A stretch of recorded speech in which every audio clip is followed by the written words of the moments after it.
Hello good morning students. आज के इस क्लास में मैं आपको बताने वाला हूँ बैंकिंग ट्रांजैक्शन का सेकेंड पार्ट। इससे ठीक पहले की वीडियो मैंने आपको बतलाया था बैंकिंग ट्रांजैक्शन का फर्स्ट पार्ट। उसमें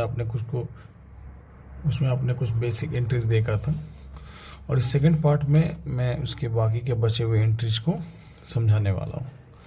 देखिए, इसमें सबसे पहला था, इससे पहले कि मैंने एंट्रीज में मैंने आपको बतलाया था कि अगर किसी कस्टमर से आप चेक रिसीव करते हैं और सेम डे डिपॉजिट करते हैं बैंक में, तो वहाँ पे आप बैंक अकाउंट को शो करते हैं।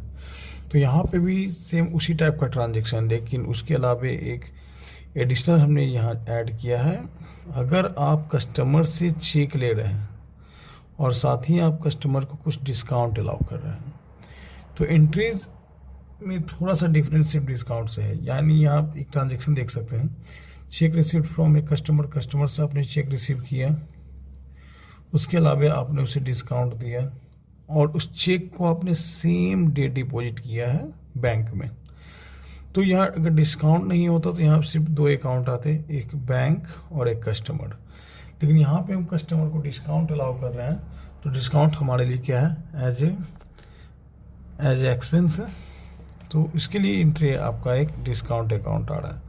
यहाँ पे आप चेक रिसीव कर रहे हैं कस्टमर से, कस्टमर पर्सनल अकाउंट गिवर है। पर्सनल अकाउंट के लिए क्या करेंगे, debit the receiver credit the giver. उसका चेक हमने कस्टमर से लेके कहाँ भेजा, बैंक ट्रांसफ़र किया। तो बैंक पर्सनल अकाउंट, बैंक आपका रिसीवर है, हम बैंक को क्या करेंगे, डेबिट। और कस्टमर को हम डिस्काउंट अलाउ कर रहे हैं, तो वो डिस्काउंट हमारे लिए क्या है, एज ए इनडायरेक्ट एक्सपेंस है। और नॉमिनल अकाउंट का रूल्स कहता है all expense and loss are debit. तो यहाँ पे एंट्री देख रहे हैं कि हमने बैंक में ट्रांसफ़र किया, बैंक रिसीवर है डेबिट, बैंक कस्टमर को हमने डिस्काउंट दिया, डिस्काउंट भी यहाँ पे डेबिट होगा, और चेक हमें मिला कस्टमर से। तो कस्टमर यहाँ personal account as a giver है, तो उसे हम क्रेडिट करेंगे। अब यहाँ पे आप ठीक अपनी एंट्री देखा कि हम कस्टमर से चेक लेकर उसे सेम डे बैंक में डिपॉजिट कर रहे हैं, और मान लीजिए वो चेक क्या हो गया, डिजॉनर्ड हो गया। When above cheque to be dishonoured, मतलब चेक को आप कैश कराने गए लेकिन वो चेक इनकैश्ड नहीं हो पाया, तो बैंक ने उसे क्या डिजॉनर ये घोषित कर दिया। तो ऐसे सिचुएशन में क्या होगा कि जो भी हम चेक रिसीव करने का एंट्री मारते हैं, ठीक उसका उल्टा एंट्री करेंगे। यहाँ मतलब कि यहाँ पे कस्टमर आपका क्रेडिट था, कस्टमर हम डिजॉनर की एंट्री में क्या करेंगे, डेबिट करेंगे, क्योंकि कस्टमर मेरा क्या हो गया, डेटर हो गया। उसके बाद बैंक और डिस्काउंट को जहाँ हमने डेबिट किया है, डिजॉनर के केस में वो क्या होगा, ठीक उल्टे अकाउंट से हम उसके क्या करेंगे, क्रेडिट करेंगे। अब यहाँ पे एंट्री नंबर 3 में आप देख रहे हैं कि अगर मेरा कोई कस्टमर डायरेक्टली हमारे अकाउंट में डिपॉजिट कर रहा है, जैसे when a customer directly deposited in our bank account, अगर एक कस्टमर ने डायरेक्ट हमारे बैंक में पैसे जमा किए, तो वहाँ पे ट्रांजेक्शन जो है, दो पार्टीज जो हैं वो बैंक और कस्टमर के बीच है, ठीक है। तो यहाँ पे जब आपका कस्टमर आपके बैंक के खाते में जमा कर रहा है, तो बैंक पर्सनल अकाउंट, बैंक क्या हो गया, रिसीवर, उसे हम डेबिट करेंगे। और वो पैसे किसने पेमेंट किए हैं, कस्टमर ने पेमेंट किया, तो customer as a personal account, debit the receiver credit the giver. यहाँ एंट्री आप देख रहे हैं, बैंक टू कस्टमर।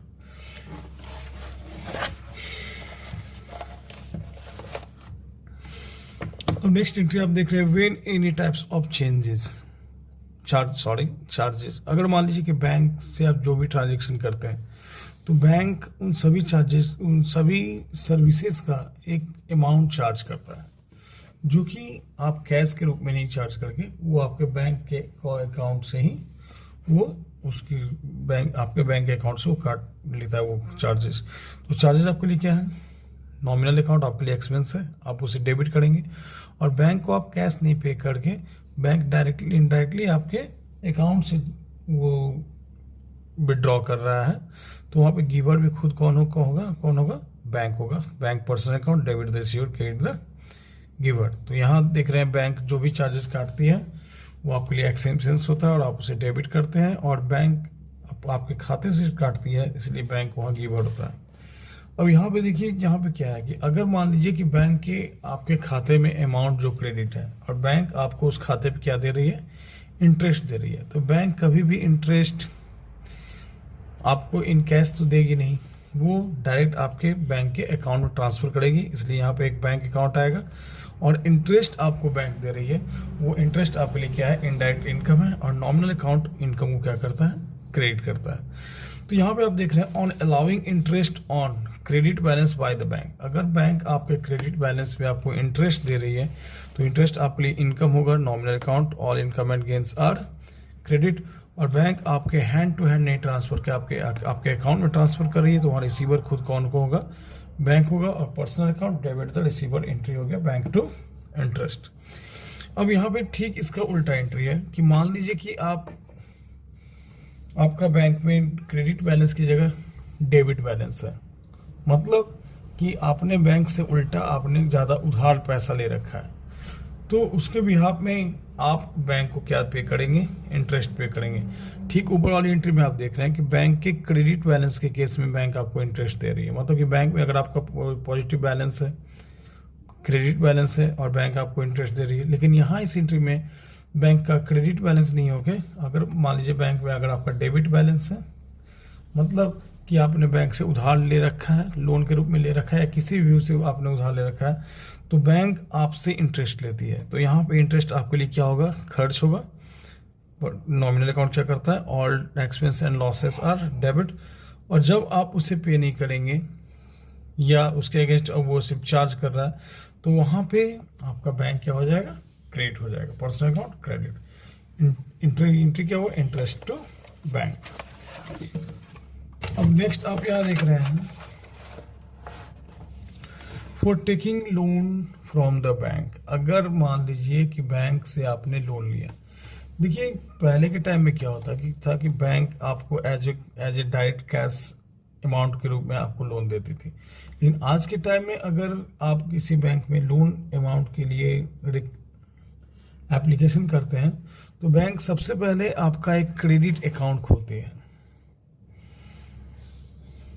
जिसमें कि बैंक आपके उस लोन के अमाउंट को ट्रांसफ़र करती है। For taking loan from the bank, अगर आप बैंक से लोन ले रहे हैं तो बैंक आपके उस उधार खाते में आपके लोन के अमाउंट को ट्रांसफ़र पहले करेगी। तो यहाँ पे आप दो अकाउंट इफेक्टेड होता है, एक बैंक और दूसरा बैंक लोन, जो कि दोनों यहाँ पे क्या है, पर्सनल अकाउंट है। अब यहाँ पे पर्सनल अकाउंट का गोल्डन रूल्स क्या कहता है, debit the receiver credit the giver. तो बैंक आपको लोन दे रही है, तो bank loan, personal account giver को हम क्या करेंगे, क्रेडिट। और बैंक हमें कैश नहीं देके बैंक खाते में ट्रांसफर कर रही है, अकाउंट में ट्रांसफर कर रही है, तो वहाँ रिसीवर भी खुद कौन होगा, बैंक होगा। Bank personal account debit, entry क्या होता है, bank account debit to bank loan account. Next entry क्या है, अगर उस लोन पे बैंक आपको इंटरेस्ट चार्ज कर रही है, देखिए for interest on bank loan, अगर मान लीजिए कि जो भी आपने बैंक से लोन लिया और बैंक आपसे इंटरेस्ट चार्ज कर रही है, तो यहाँ पे ये देखा जाएगा कि क्या बैंक इंटरेस्ट चार्ज कर रही है और आप उस इंटरेस्ट को पे कर रहे हैं। तो अगर बैंक आपके उस लोन पे चार्ज कर रही है, तो इंटरेस्ट ऑन बैंक लोन आपके लिए क्या होगा, खर्च होगा। नॉमिनल अकाउंट खर्च को क्या करेगा, डेबिट करेगा। और जब तक आप उस लोन के इंटरेस्ट को चुकाएंगे नहीं, तब तक बैंक उस इंटरेस्ट को बैंक लोन में क्या करता जाएगा, ऐड करता जाएगा।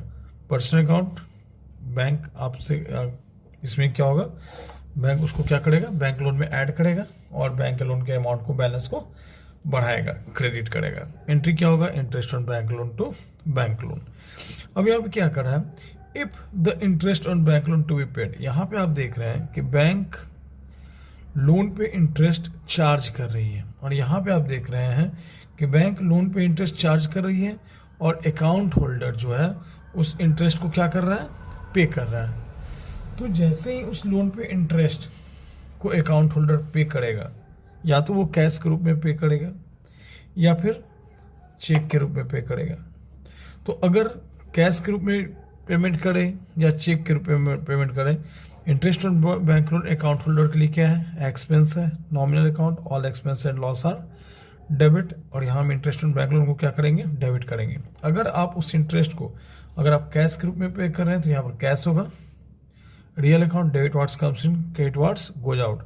अगर आप चेक के रूप में पेमेंट कर रहे हैं तो यहाँ पर टू कैश की जगह टू बैंक अकाउंट होगा, क्योंकि वहाँ पे बाई चेक हम पेमेंट कर रहे हैं और वो पैसा हमारे बैंक के खाते से ही ट्रांसफ़र होगा। अब एंट्री नंबर 9 में देख रहे हैं for payment of bank loan. यहाँ पे आपने क्या देखा था, फॉर टेकिंग लोन, अगर आप बैंक से लोन ले रहे हैं। यहाँ पर क्या एंट्री देख रहे हैं, आप अगर आप उस लोन को चुका रहे हैं, तो लोन को अगर आप चुका रहे हैं तो लोन को आप एज ए कैश के रूप में भी चुका सकते हैं या बाई चेक के रूप में भी चुका सकते हैं। जब आप बैंक के लोन को चुकाएंगे तो बैंक आपका क्या हो जाएगा, personal account receiver. Personal account receiver क्या करेगा, डेबिट। अगर आप कैश के रूप में चुका रहे हैं तो कैश आपके पास से जा रहा है, कैश यहाँ रियल अकाउंट क्रिएट हो जाएगा। अगर आप चेक के रूप में दे रहे हैं तो यहाँ कैश की जगह क्या होगा, बैंक होगा, और वहाँ पे चेक के बिहाफ में आपके बैंक के अकाउंट से पैसे ट्रांसफ़र किए जाते हैं, तो वहाँ गिवर कौन होगा, बैंक होगा। तो अगर आप बैंक लोन पेमेंट कर रहे हैं, bank loan personal account debit the receiver, cash के रूप में दिया टू कैश, अगर बाई चेक दिया तो टू बैंक। अब इसके एंट्रीज पे आते हैं। To make a draft in favour of creditor. मान लीजिए कि आप कोई ड्राफ्ट किसी के नाम पे बनवा रहे हैं, मान लीजिए कि आपको कोई पेमेंट करना हो और वो पेमेंट ड्राफ्ट के थ्रू करना हो, तो आप सबसे पहले क्या करेंगे, ड्राफ्ट बनवाने के लिए आप बैंक से कंसल्ट करेंगे, ठीक है। तो यहाँ पे जिस व्यक्ति के नाम पे आप वो ड्राफ्ट बना रहे हैं उस व्यक्ति का नाम, पर्सनल अकाउंट। उसके बाद बैंक आपको इस सर्विस के बदले बैंक आपसे क्या लेगी, कमीशन काटेगी। कमीशन आपके लिए क्या होगा, नॉमिनल अकाउंट एक्सपेंस होगा, ठीक है। तो यहाँ पे उस व्यक्ति को हम पे कर रहे हैं, वो व्यक्ति हमारे लिए क्या हो गया, रिसीवर हो गया, उसको हम डेबिट करेंगे। बैंक इस सर्विस के दौरान हमसे क्या कुछ चार्जेस काटेगी, वो चार्जेस हमारे लिए एक्सपेंस है, तो वो नॉमिनल अकाउंट वो भी डेबिट हो जाएगा। अगर हम कैश के रूप में दे रहे हैं, कैश रियल अकाउंट आपके पास से कैश जा रहा है। अगर आप कैश नहीं दे के अगर आप उसे चेक के रूप में पेमेंट कर रहे हैं या फिर बैंक के अकाउंट से पैसे ट्रांसफ़र करवा रहे हैं, तो वहाँ पे गिवर खुद कौन होगा, बैंक होगा। तो यहाँ पे उस व्यक्ति को डेबिट करेंगे। बैंक हमसे कमीशन काट रही है तो उस कमीशन को नॉमिनल अकाउंट डेबिट करेंगे। अगर हम ऑन कैश पेमेंट कर रहे हैं तो टू कैश, अगर हम बाई चेक पेमेंट कर रहे हैं तो टू बैंक। अब यहाँ पे आप देख रहे हैं सबसे last entry for income tax paid. Income tax paid अगर आप पे कर रहे हैं तो income tax paid as a business के लिए क्या है, इनकम टैक्स प्रोप्राइटर अपने इनकम पे कर रहा है, तो ये आपका पर्सनल यूज माना जाएगा। तो पर्सनल यूज के केस में आप कुछ भी शो कर सकते हैं। Income tax as a expense के रूप में इनकम टैक्स को डेबिट कर सकते हैं, नॉमिनल अकाउंट खर्च को डेबिट करेंगे। इनकम टैक्स पर्सनली यूज किया गया है तो वो ड्राइविंग माना जाता है, या तो आप उस वहाँ ड्राइविंग टू कैश एंट्री मारेंगे। अगर ड्राइविंग बिजनेस का ऑनर कर रहा है, ऐसे भी ड्राइविंग बिजनेस का ऑनर ही शो करता है। जब ड्राइविंग अगर पर्सनल के लिए बिजनेस का ऑनर विड्रॉ करता है तो वहाँ पे उसके डायरेक्ट कैश पे भी कैपिटल पे भी पड़ता है। और यहाँ पे हम इन तीनों में से किसी को भी डेबिट कर सकते हैं। अगर आप एज ए कैश पे कर रहे हैं तो टू कैश, अगर आप बाई चेक पेमेंट कर रहे हैं तो यहाँ पे टू बैंक होगा। और यहाँ पे इस क्लास में आपका बैंकिंग ट्रांजेक्शन फिनिश हो गया। और इसके बाद आपको अगर ये वीडियो अच्छा लगा होगा तो इस वीडियो को लाइक करेंगे और हमारे चैनल को सब्सक्राइब करेंगे। Thank you.